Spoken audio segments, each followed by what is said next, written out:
Papa Emmanuel, tango ale kaliboso, tango so pusa na meza poto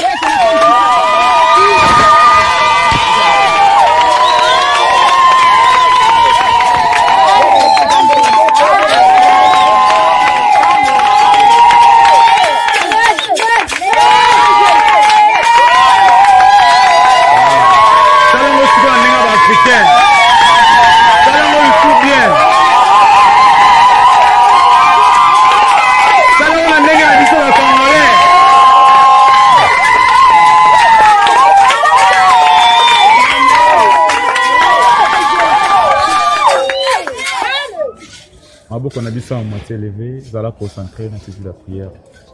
Puis on a dit ça au Kama.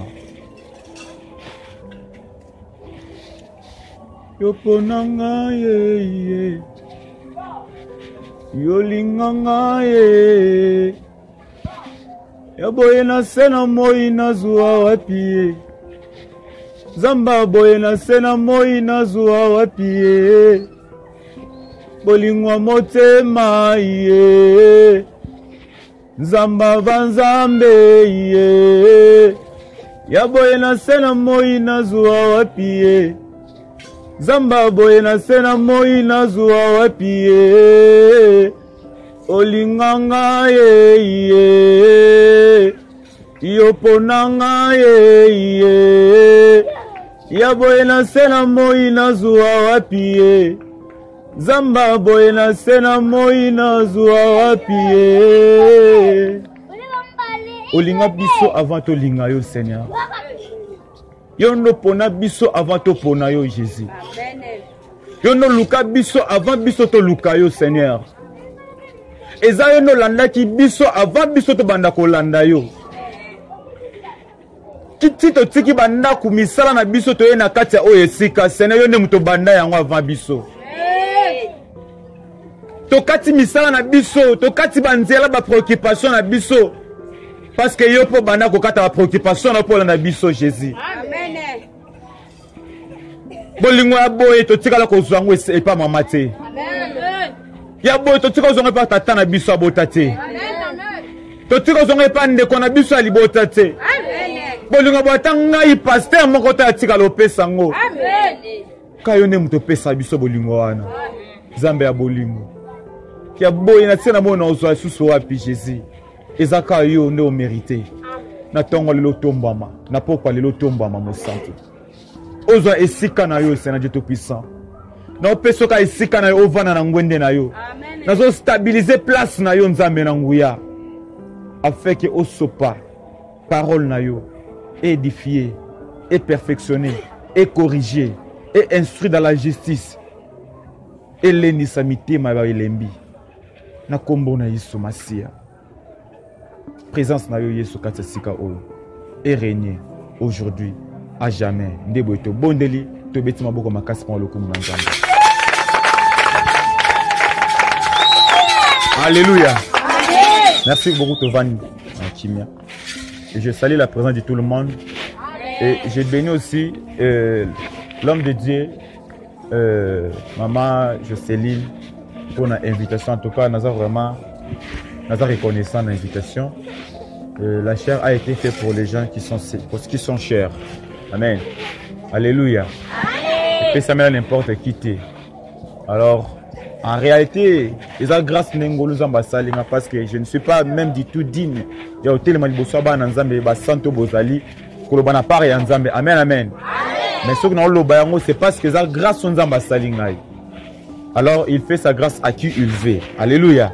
C'est pourquoi je suis choisi de vous donner la nourriture de ce soir. Amen, amen. Nous avons dimanche, dans servant de l'Éternel, on a passé le long pour bénir le peuple Nzambe. Et nous avons d'accord. Amen, amen. Na limibino makasi. Amen, amen. Natiki ba préoccupation misala natiki so na bino na zana invitation na zana rendez-vous mo funa kokuta na bana za moko boy ezali le yo na yili na pokwa lelo. Amen, amen. Ah ce que ezali obeta mboko makasi pour le kumu na Nzambe. Alléluia.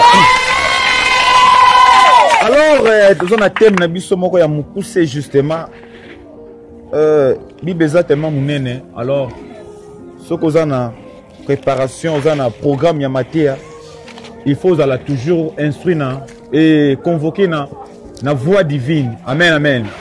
Ce qu'on a beau temps, nous sommes dans ma canisina yo, na ba capacité na au temps ça musala nzambete. Alors faut recourir pas nzamba pesa yo message et arriver à la biso beaucoup plus. Au moins, on peut pas mater, on a bien déjà, ok, t'es à oubli que les autres enfants étaient à mater. Mais au moins, on peut même on va changer mater. C'est parce qu'il y a Yebi, pourquoi a changé? Il y a des Moutazali, maître et cérémonial, les lois maître et parole. Alors, moi, je résister l'Ibosu en Zambé et Zalité. Livre Nabisu Apocalypse, le chapitre 20 et le verset 12. Je lis la parole du Seigneur au nom de Jésus.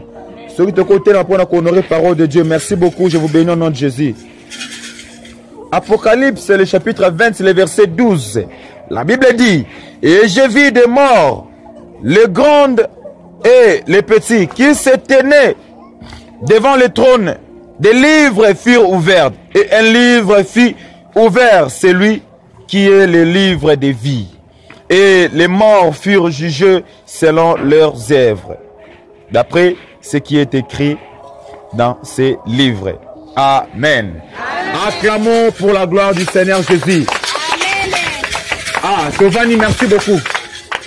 Bien aimé de le Seigneur, thème n'engagez intitulé la pourquoi les zali thème mora mukuse toute seule. Amen, amen. Toute seule. Yebisa voisin na yo ozayo moko. Ah, yebisa oyo sexora ozayo moko. Bien aimé za thème moko pona et rapprocher penser na biso eza pona ko et même biso na blague te. Et mais habitation à distraction mais rapprocher ma canisse habitation en fait que tout ça la corriger et instruire la justice. Amen, amen. Toute seule. Pensez dans un passage, dans message aux années bien aimé de le Seigneur. Quand on va toute seule, beaucoup plus, on dit pourquoi? Parce qu'elles ont entouré la famille. Quand on va toute seule, pourquoi? Parce qu'elles ont entouré le quartier. Quand on a toute seule, pourquoi? Parce qu'ils ont entouré l'église, ils ont entouré le quartier, ils ont entouré la famille, ils ont entouré l'école, ils ont entouré le salaka. C'est pourquoi jamais, amen, amen. Mais aujourd'hui, alléluia. Pourquoi bien aimé de le Seigneur? Et ça, développer, cultiver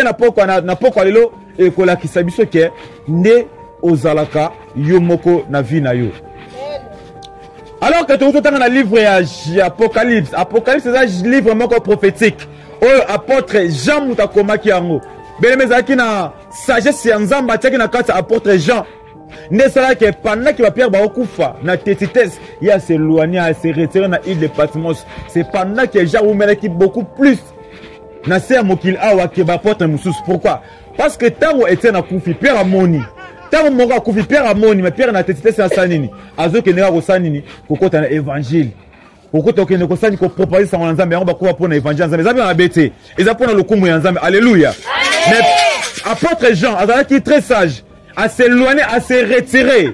Tina il appartement c'est pas nice, c'est alors qu'ils ont sanini. Avec qui qu'on consulter. Bande PC livre où il y a prophétie au temps il y a Apocalypse. Aïe c'est comment makambo ekoya. Et makambo Jean a comment époque on est yaté tant que ça époque ça makambo c'est comme ça monsieur ko kisamate. Alléluia. Pourquoi? Parce que ça livre est prophétique et zo ko kisama moko sima mususu maloba wana et lelo oyo nazana message moko oyo nazana posa à faire après prière ou après culte oyo to changer le lenge na biso ya sanini ya komema ba vie na biso, to changer manière na biso ya ko se comporter, to changer manière na biso ya ko se cultiver biso to va na société. Alléluia. Bien aimé dans le Seigneur, Jean azim message wana nzamba zo bisaye azomona na vision wana amoni ba trône amoni na ba trône ebele batu bazo sanini bazo samisa batu et après amoni trône moko ya pembe et telemi na trône ya pembe wana. Bien aimé dans le Seigneur, amoni batu bazalaki jugé abina mikolo na bana mike moko na sima mosusu aza jugé Bien aimé de le Seigneur, ba disqualifié te, ba longoli ba catégoriser pété. Ba bité que une certaine personne a qualité ba tout, ba la juger et d'autres personnes qui jeter. Abina mikolo, na ba na mike, na ba mpaka, ba za qui juger moko sima mosusu. Bien aimé d'abord mon qui trône ya pembe. Pose la justifier le besoin trône wana. Et pose la justifier le besoin trône ya nzambe.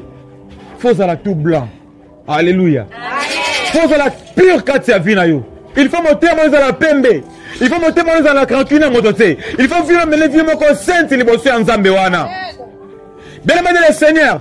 Aujourd'hui, on commande ensemble la carte église. On commande que les ensemble OK les mêmes évangélisation que nous évangéliser. On servir même nzambe, mais vivre la vie moko saleté.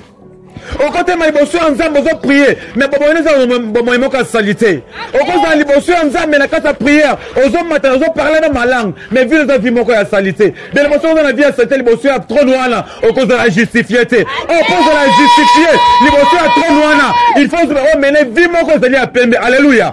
Parce que trop loin, les allez trop moko, les allez trop ya peto, les allez trop moko ya pembe. Parce que les allez trop ya bleuté, les allez trop ya noirté, les allez trop ya rougité. Mais dans qui trône ya pembe, alléluia.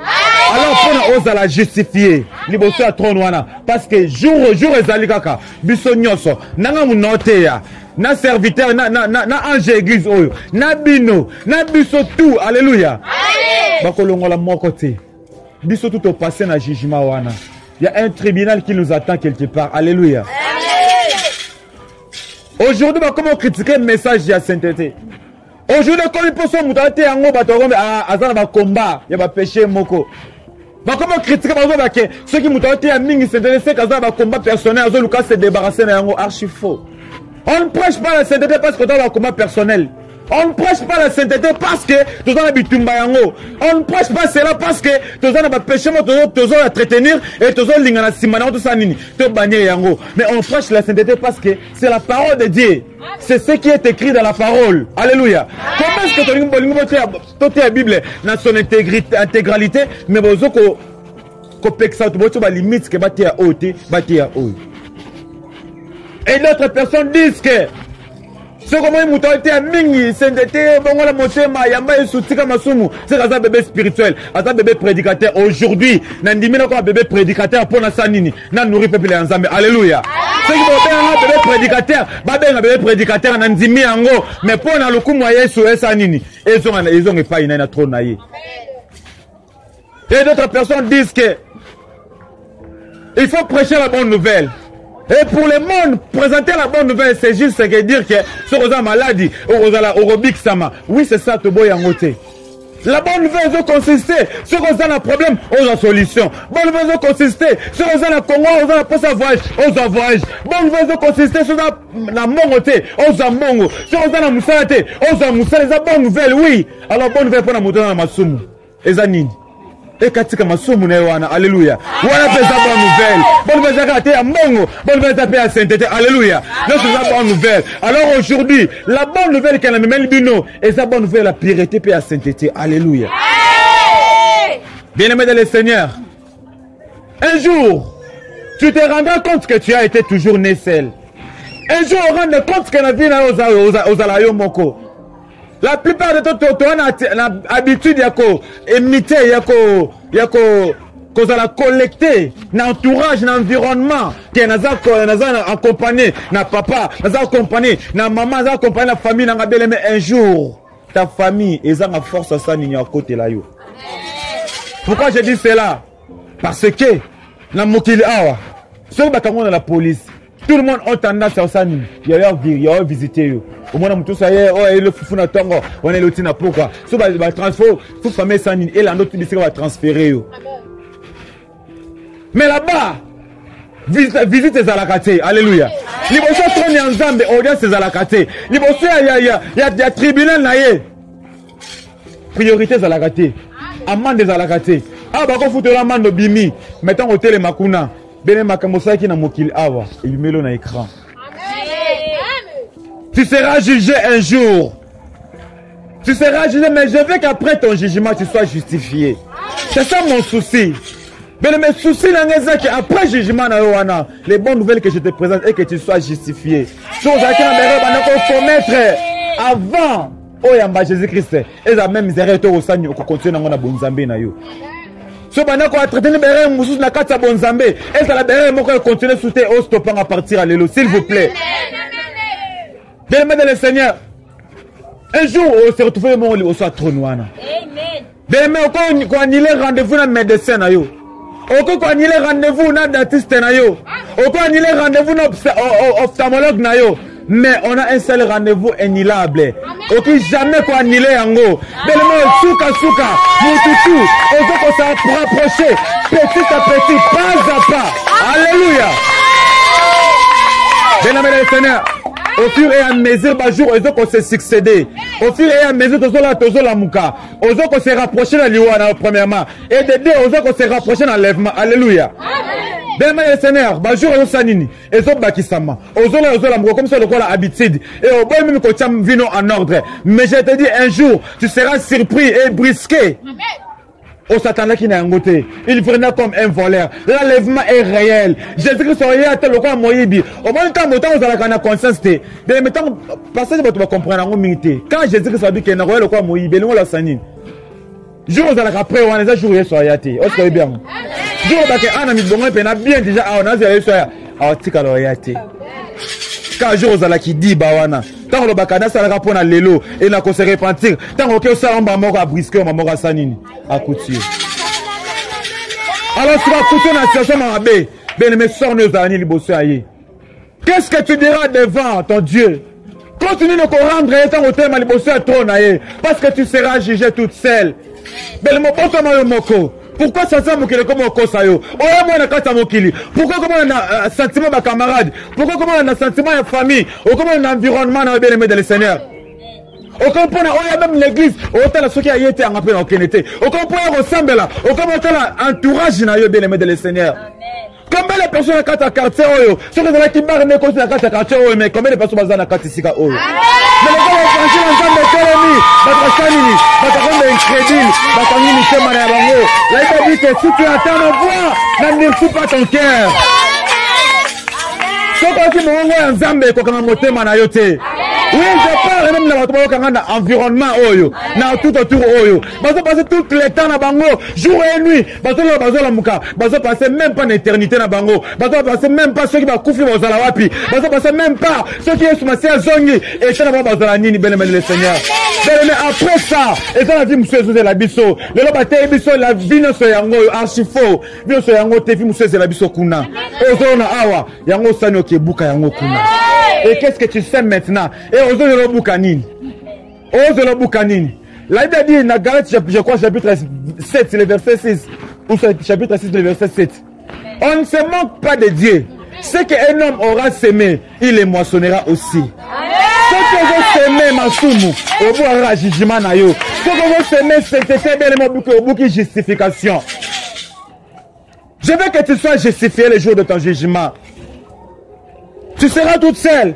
Famille comme incapable et au sanini. Et qu'on rendre visite. L'hôpital, aux en visite. La prison, aux en visite. Mais les bosseurs à trône et en zambe et à tribunal, on n'allait jamais visiter. Les bosseurs en zambe wana, on n'allait jamais visiter. On n'allait yomoko face à face. Avocat à la kunate. Mais pendant que l'évangile est construit dans le quartier, on léyo, on poussana, on se remonte manayo, on n'y pèse pas en zambe wana, on louke l'onginaye, yo ziso no tchepe menu, on dit qu'il y a un côté qui a poutate, pour na yo moni qu'en zambe à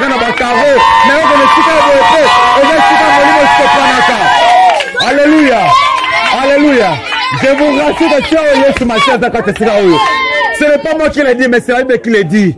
Bien aimé, vous confesser en haut que là où 2 ou 3 personnes sont réunies à mon nom, je suis au milieu d'eux. Alléluia. Alors, on tenait compte de ce qu'il y a aspect dans le côté, il y a esthétique dans le côté. On prie notre Dieu dans le niveau où tu allais parce que tu as dit que lobby, tu as un carreau. Lobby, tu ressembles à battre. Lobby, tu ressembles à Alléluia. Alors, les gens sont beaucoup plus influencés. Pourquoi? Parce que. Benimel Bossé en Zambo Lobanini. Là, je te parle maintenant, les Bossé en Zambo Lobanini. Il y a quelque chose un exemplaire dans le quartier. Parce que le comportement est moto ko évangéliser. Et les matou musuna ba ko juger bango. O juger yo pour na bango makela bango za na mutu na yo. Amen. O tu yo za ki wana otekete pour na nini? Combien de personnes ont invité à Néo déjà? Combien de personnes déjà ont déjà évangile à Yesu Massia? Mais tu es sauvé pour sauver les gens. Tu es guéri pour guérir aussi. Tu es béni pour bénir les gens. Oh, tu es délivré pour délivrer les gens. Oh, tu es prêché pour prêcher les gens. Alléluia. Comme ça, ça c'est de l'égoïsme qu'on appelle. Comme ça, égoïste était. Parce que makila na bango ezala na mutu na yote un jour tango yeso asambisa bango ozala na makambo ate au moins de quoi tango na vie mabe bene mekene rapprocher loba elenge mobali elenge mwasi vi ozavia mabe taninga tozaboye taninga botama taninga kufa ozala ga yo moko tango kene boso nzambe wana okozala na mutu moko te ozala yo moko devant le trône de Dieu. Ozala moko na jugement na yo. Nous allons mon jugement nanga. Ata peuple crier que oh côté ça y est azala qui frère moi c'est là que son nom abiki na côté na côté. Et moi aussi na sensé osani yo menifi moko digne et pire liboso nzambe wana. Quel est l'état de ton âme maintenant là?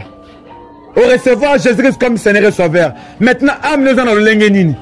Comment est-ce que muto yambi Yesu Massia zo continue toujours na vie mabe? Comment est-ce qu'on a mis Jésus-Christ dans une vie différente et t'es vie à ma païen? Comment est-ce que la différence est là?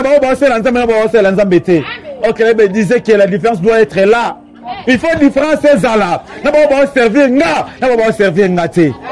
Mais tout le bac de Zora partir de Tchanga na bénédiction que n'a funa vraiment, mais il faut appeler la sainteté. Il faut voir la différence. Katinayo, obona bonzambe katinayo. Tango telemo tango obona bonzambe. Tango na bilama na kolata, bazomona bonzambe. Alléluia. Bana kama na séduction te. O séduire nani? Na on pose séduction na yo. Posa les allo soba âme. Mais pourquoi na kata biema na yo comment séduire batu susu? Ole ote batu yo comment pensa batu. Quel évangile vous présenter na mokili? Quel type d'évangile vous présenter par Jésus Massia? Et ne sont ça la wana. Il y a un livre qui est en train d'être écrit. Ton histoire est écrite quelque part. Attends, on va demander à combat, on va check présence na yo abike jour tel, foula na église, awa ki matéa. Si matéa était mboui, nzamba côté, on va y bien, on a commis na thème, on a commis toute seule. Jour on a tout nos koloka matéa mon frère mon atéa qui sur toute seule. Réaction des alakini. Après matéa on a qui changement ndengeni.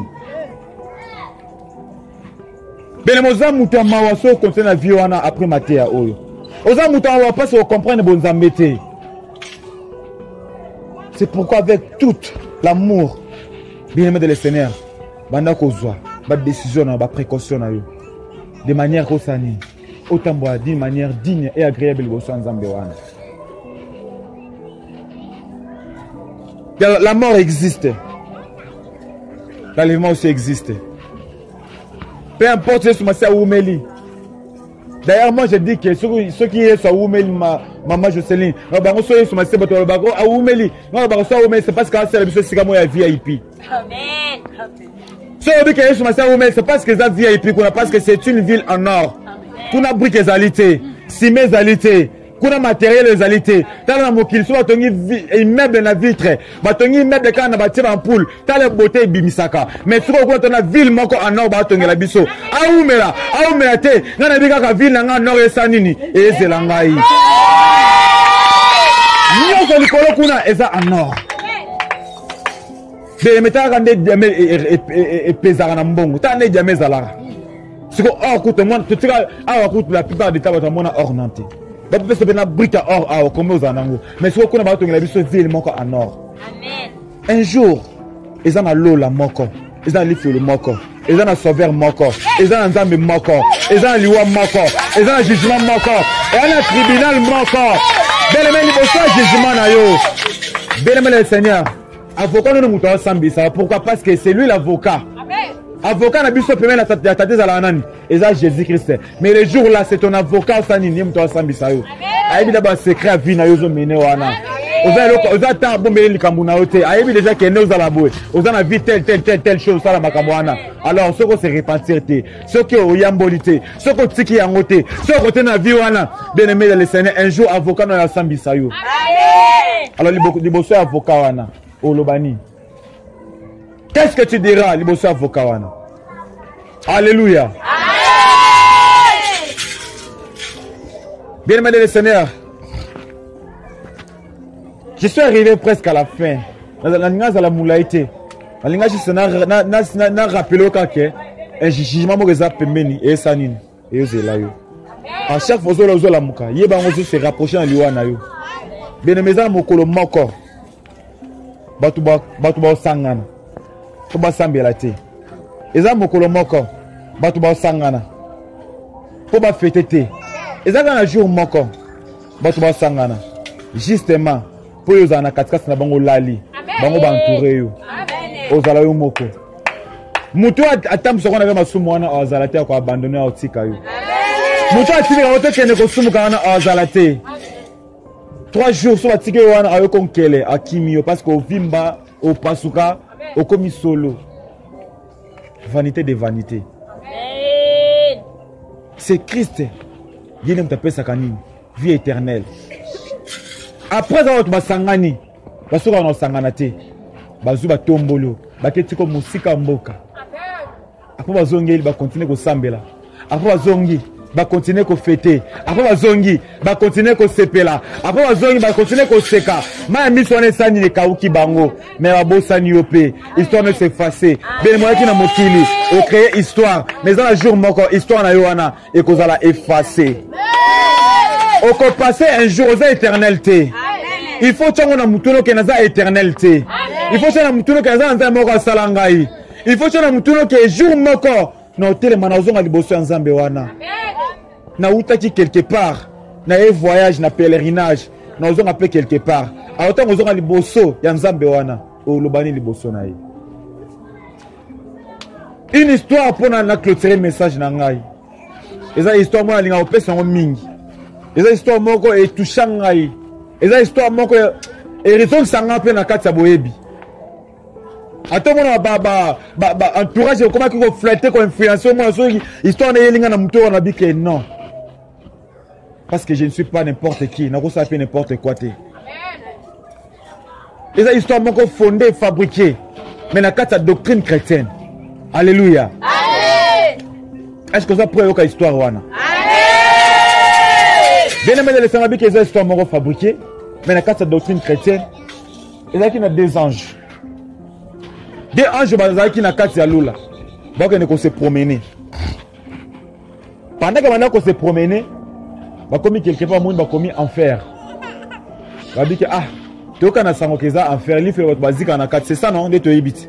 Votre basique en 4, il fait l'eau, voilà et tout. Habite au côté, donc on a habité au côté, donc il fait l'eau sur votre basique en dégaine. Bafungoli porte il faut bakota ba moni bato bazo bina bato bazo yemba bazo mela bazo sepela bazo crier bazo sauter.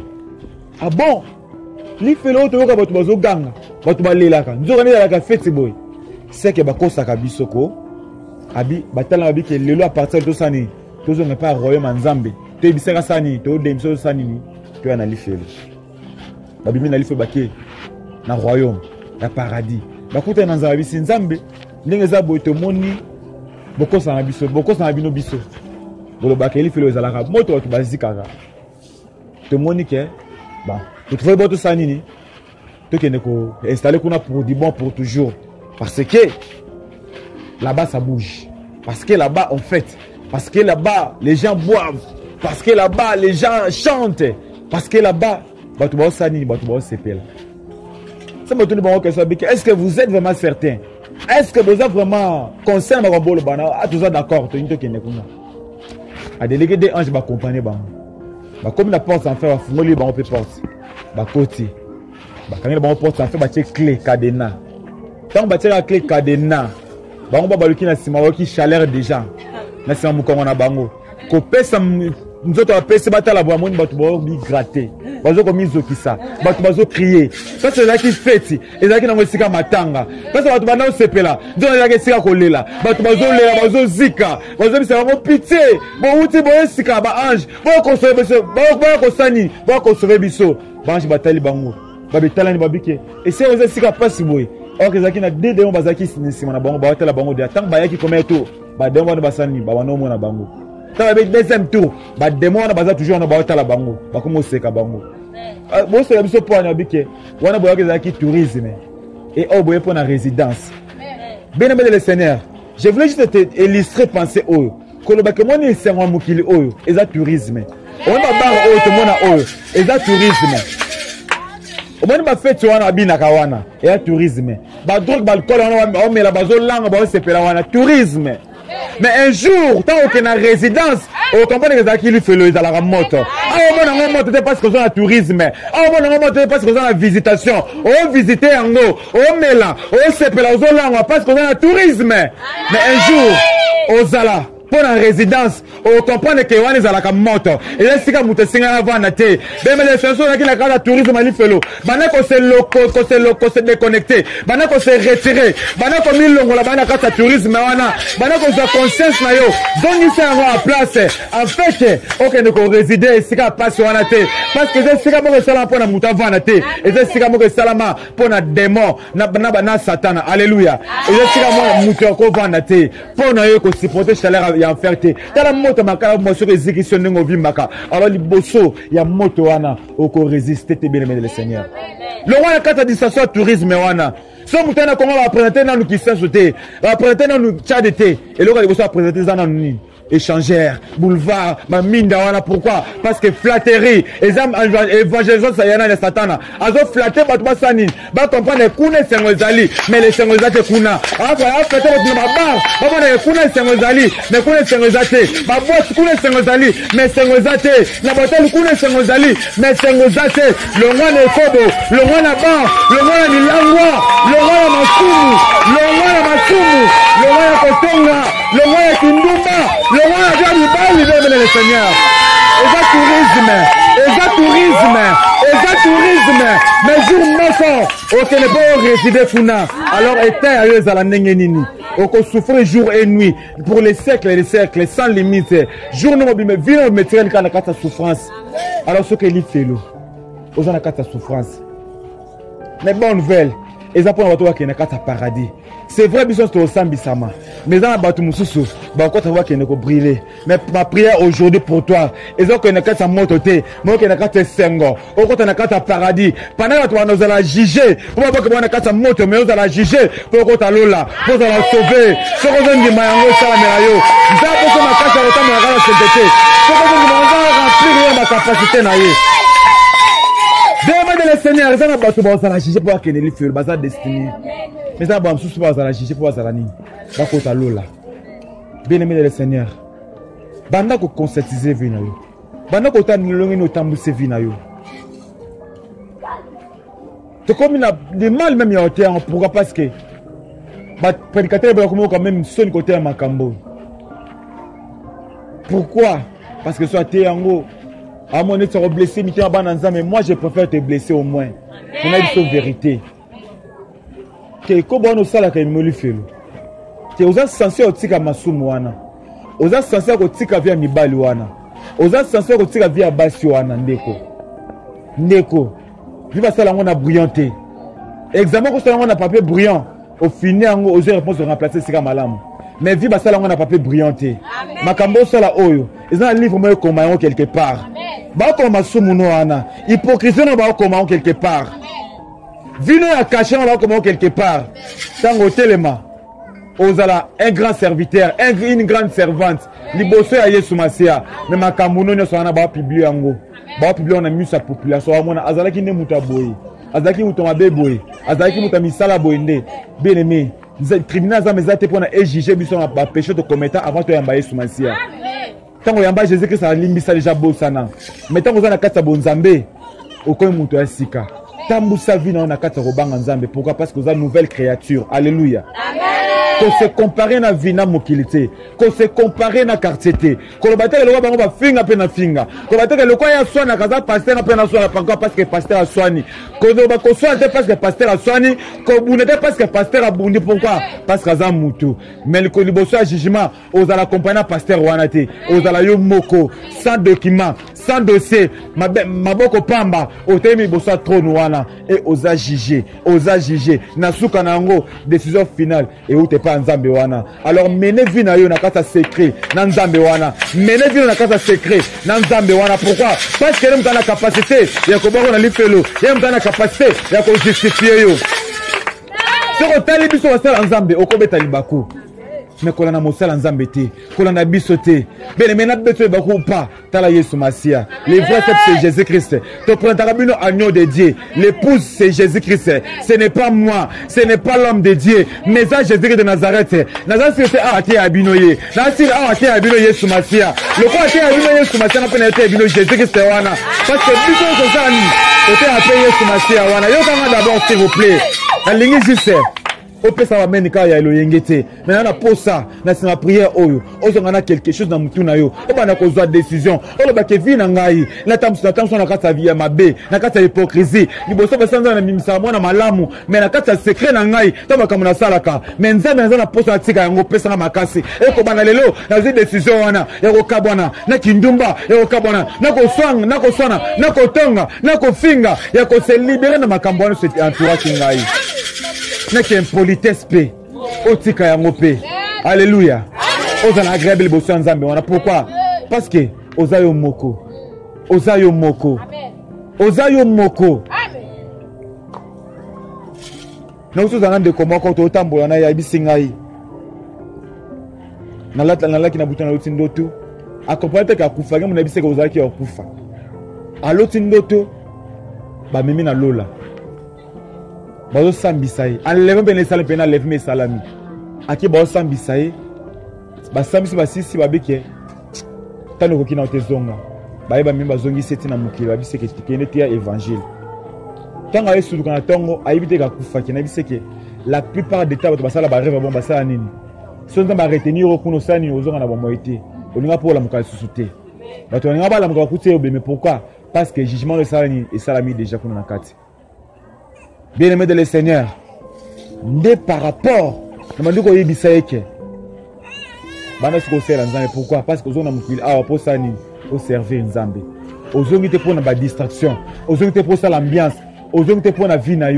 Vie na des gens à récupérer kiango à des souvenirs ko defisa be maintenant aux ala bongo vie dans le ko yamba Yesu Masia à récupérer vie na yo wana vie aux anangwana Yesu Masia defisa au defisa celle na vie celle la Yesu Masia na vie na et pourquoi? Parce que ça absent aussi on ta za absent yo ne faut sanini au comme évangéliste na ye yo no sanini au comme prophétesse na ye yo no salinini au comme motei na ye. Alléluia.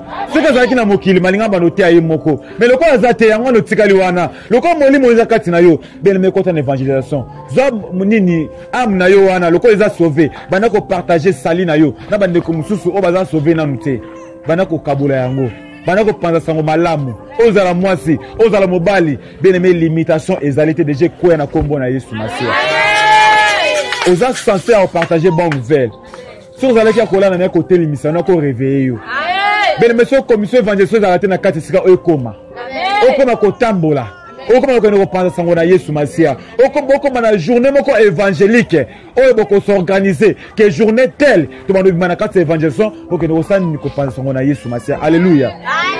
Amen. Amen.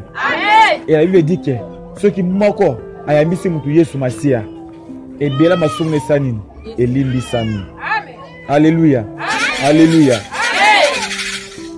Livre wane ko makama kama bete ko apia malamu bola mosa na mokili awa au kaba au sala bolam au te évangile nzamba au comment quelque part yango de sanini et ko justifier un jour si que nzambe apambola bino abaki nzambe apambola bino abaki nzambe apambola bino. Alléluia. Vous allez au téléma s'il vous plaît.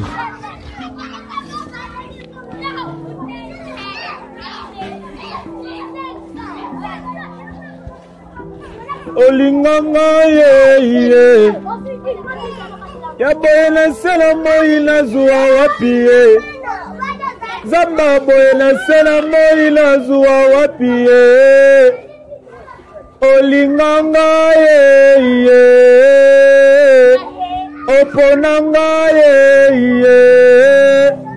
ya boye na sala moi na zuwa wapi Zamba boye na sala moi na zuwa wapi olinganga ye yemba olinganga ye oponanga ya boye na sala moye na zuwa wapi Zamba boye na sala moye yemba oponanga ye olinganga ye Emba ya boye na sala moye na zuwa wapi sala moye na wapi kumisama yawe zwalo lokumu mopesina boma pemo bateli kumisama yawe zwalo lokumu mopesina bomoi pemo bateli Yawe nanga kumama yawe nanga kumama yawe imba yawe nanga kumama yawe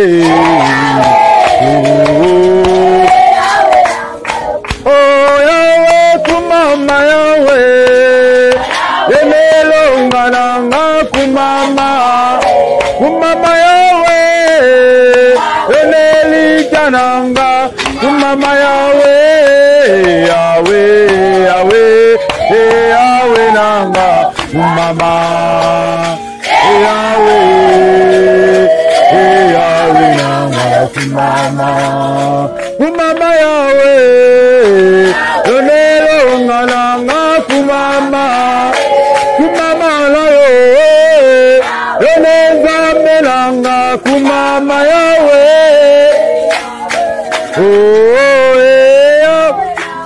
kumama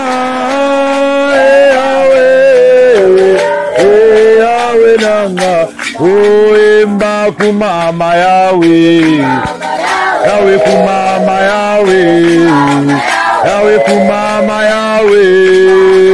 yawe kumama nayo Yonde kumama yawe kumama yawe kumama yawe kumama nayo yonde kumama yawe kumama yawe oza liboso ya Nzambe wana zala sincère liboso ya Nzambe. Bien aimé, la repentance ne consiste pas seulement à koya la prière au sali prière repentance c'est pour zongi nanda non. La Bible dit celui qui cache ses transgressions ne prospère point. Mais c'est celui qui avoue et délaisse obtient miséricorde. La repentance il y a deux cycles ça là. Il y en a deux manières, il y en a deux types, il y en a deux fonctions, il y en a deux facteurs. Alléluia. Premier facteur repentance, c'est la confession. Et deuxième facteur repentance, c'est la kotika au kabana mabewana. C'est bien qu'on confesse, mais c'est mieux qu'on tika. Dans la poste la prière alléluia, tout ce qu'on a en confession té. Maintenant si ma confession soit décision, il y a ko kabwana, na makambwana, na mabewana, na batache wana, bana ko tache robe na yo blanche, robe ya gloire na yo. Ozali bosso en Nzambe, ozolo bana Nzambe. Bien aimé, sur l'occasion yo prière out va. Bon asa motema na yo bana ko confesser liboso ya Nzambe wana le bana Nzambe nazalaki ndumba le bana Nzambe nazalaki muta okosa nazalaki muyibi mais lelo oyo nazali le bana oteyi ngai na lingi na tika yango limbisa ngai bana ko déclarer na kombo na Yesu Masia ozobondela au nom de Jésus alléluia.